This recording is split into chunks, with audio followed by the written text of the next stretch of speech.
untuk menyingkapi informasi tentang proyeksi beban, kewajiban maupun utang, mohon ini bisa kita singkapi dengan bijak ya, karena ini adalah diskusi internal dengan segala macam bumbunya, dan kami memang sebagai sebuah perusahaan terbuka memang punya kewajiban untuk menyampaikan keterbukaan informasi yang sampai saat ini belum kami sampaikan secara utuh gitu ya. Jadi mohon ini bisa disingkapi dengan sebaik-baiknya.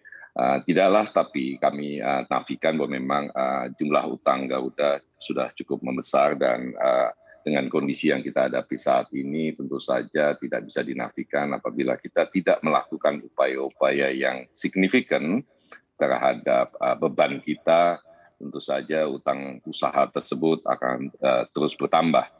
Nah, beban-beban inilah yang menjadi utama perhatian kita utama untuk di dalam melakukan proses restrukturisasi daripada Garuda. Karena apa? Karena asal muasalnya adalah pandemi ini menciptakan penurunan yang cukup drastis daripada jumlah penumpang maupun jumlah penerbangan.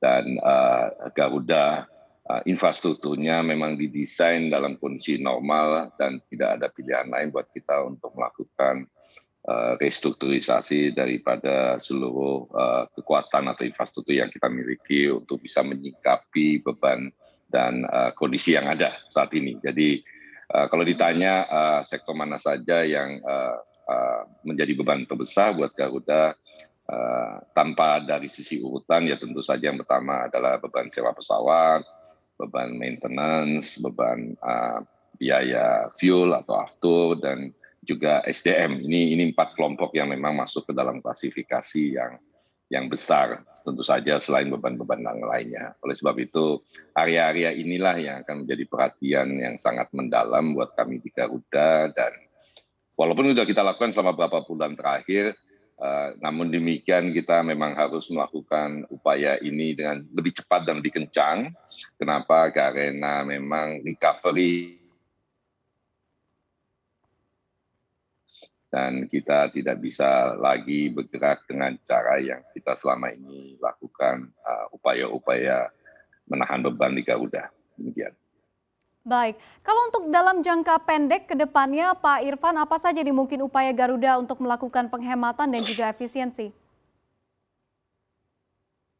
Ya, jadi seperti saya katakan ketika kita bicara soal penghematan efisiensi adalah area-area di 4 area tersebut saja ya. Artinya tidak bisa dipungkiri akhirnya jumlah pesawat yang kita operasikan itu menjadi jauh berkurang mengantisipasi daripada demand penerbangan itu sendiri.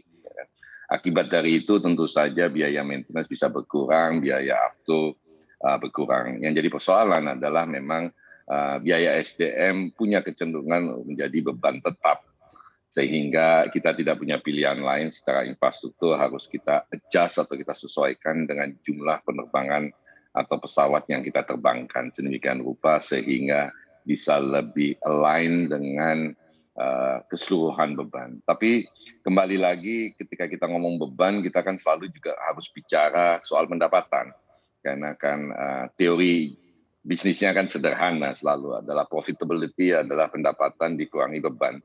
Ketika kita terlalu sibuk di beban tanpa memperhatikan pendapatan, ini juga salah gitu. Oleh sebab itu mungkin juga oleh Monica dan teman-teman di CNBC maupun pemirsa juga menyaksikan upaya-upaya kita untuk terus-menerus mencoba meningkatkan pendapatan baik itu dari segi penumpang maupun kargo tanpa mengabaikan protokol kesehatan secara keseluruhan. Nah, bagi Anda yang ingin mengikuti berita ekonomi dan juga bisnis, jangan lupa untuk install CNBC Indonesia di App Store dan juga di Play Store.